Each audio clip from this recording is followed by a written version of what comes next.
நான் கனிகளை கொடுக்க முடியாமல் இருக்கிறதுக்கு காரணம் என்ன அப்படின்னு நீங்கள் யோசிச்சிங்கன்னா, யோவான் 15வது அதிகாரம் 5வது வசனத்தில், நானே திராட்சை செடி, நீங்கள் கொடிகள், ஒருவன் என்னிலும் நான் அவனிலும் நிலைத்திருந்தால் அவன் மிகுந்த கனிகளை கொடுப்பான். அப்போது நான் தேவனில் ஏசப்பாக்குள்ளே நான் நிலைத்திருக்கணும் அப்படின்னா நான் என்ன செய்யணும்னா, ஜபம், வேத வாசிப்பு, வேத தியானம், இந்த 3 விஷயம் என் வாழ்க்கையில் கண்டிப்பாக இருக்கணும். இது 3ம் தான் நான் அவரோட கனெக்டடாக நெருங்கி இருக்கிறதுக்கான முக்கியமான ஒரு காரணமாக இருக்குது. 2வது, அவர் என்ன நிலைத்திருக்கணும் அப்படின்னா அதுக்கு என்ன தேவைன்னா பரிசுத்தம்.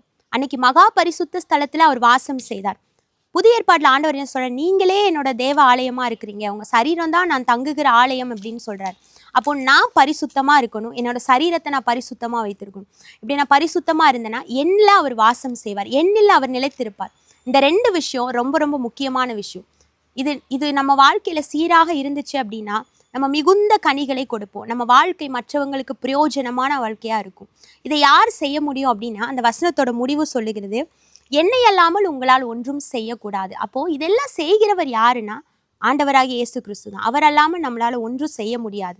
இந்த வார்த்தையை விசுவாசித்தீங்க அப்படின்னா நிச்சயமாக நீங்கள் மிகுந்த கனிகளை கொடுப்பீர்கள். God bless you.